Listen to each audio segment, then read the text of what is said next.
ઉનાળો એટલે ઉત્તરના મેદાની પ્રદેશમાંથી આવતા ગરમ પવનો ભારતની ધરતીને ગરમ કરે. હીટ વેવમાં આવા જ અનુભવો થાય. પણ ગરમ થયેલી ધરતી ઠંડી પાડવા માટે ચોમાસું દરિયા પરથી ભેજવાળા વાદળો લઈને આવે છે. એક હળવા દબાણનો પટ્ટો ITCZ ધીમે ધીમે ઉત્તર તરફ વધે છે અને પર્વતોની દિશા દરિયાથી જમીન તરફ થાય છે. વાદળો તો આવી ગયા, પણ તે પ્રવેશે ક્યાંથી? તો આપને જણાવી દઈએ કે ભારતમાં પ્રવેશ માટે તેની પાસે 3 રસ્તાઓ છે. એમાં સૌથી પહેલો રસ્તો એટલે અંડમાન નિકોબાર.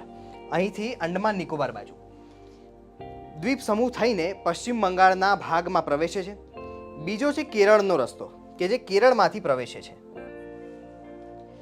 કેરળમાંથી તે દક્ષિણ ભારતમાં જાય છે. અને ત્રીજો રસ્તો છે મહારાષ્ટ્ર તથા ગુજરાતનો રસ્તો કે જે આટલા ભાગમાંથી એ પ્રવેશે છે અને ત્યાંથી તે મધ્ય ભારતમાં પહોંચે છે. બીજી એક મહત્વની બાબત કે કેરળ અને દક્ષિણ ભારતમાં પશ્ચિમી ઘાટ હોવાને કારણે પર્વતીય ભાગ અને દક્ષિણમાં વરસાદનું પ્રમાણ ઘણું રહે છે, જ્યારે બીજી બાજુ ઉત્તરમાં હિમાલય અને એના કારણે વરસાદ ઉત્તર ભારતમાં પણ રોકાઈ જાય છે. તો ગંગા તથા તેના આજુબાજુના વિસ્તાર એટલે દક્ષિણી હિમાલયના વિસ્તારોમાં પણ સારા પ્રમાણમાં વરસાદ પડતો હોય છે. એક આ પશ્ચિમી ઘાટનો પટ્ટો અને બીજો આ હિમાલયનો પટ્ટો, આના કારણે આટલા ભાગમાં અને આટલા ભાગમાં વરસાદ સારા પ્રમાણમાં પડતો હોય છે. ઠીક છે. સાથે વાત કરીએ તો મહારાષ્ટ્ર અને ગુજરાતવાળા રસ્તાની, તો અરવલ્લી અને મધ્ય ભારતમાં અમરકંટકના પર્વતોના કારણે મધ્ય અને ઉત્તર ભારતમાં વરસાદ સારો એવો પડતો હોય છે. એટલે કે આ ભાગ જે અરવલ્લીનો ભાગ છે અને અહીંયા અમરકંટકનો ભાગ છે, આ બંનેના કારણે વરસાદ આટલા ભાગમાં રોકાય છે અને વ્યવસ્થિત પ્રમાણમાં પડતો હોય છે. મિત્રો, આ હતું સંપૂર્ણ એનાલિસિસ કે કઈ રીતે વરસાદ ભારતમાં પ્રવેશ કરે છે. આવી જ એક બીજી રોચક વાત એ છે કે આ વખતે વરસાદ કઈ રીતે પડવાનો છે, તો એ પણ આપને જણાવી દઈએ.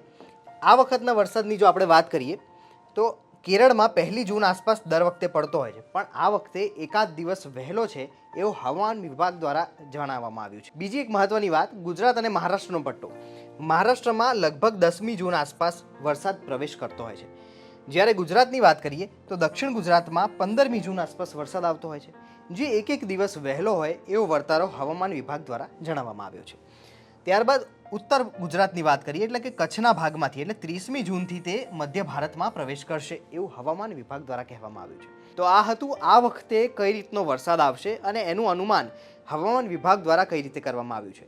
આવી બીજી ઘણી બધી રોચક બાબતો છે જે અમે તમારી સામે લઈને પ્રસ્તુત થઈશું. અત્યારે રજા આપશો. નમસ્કાર.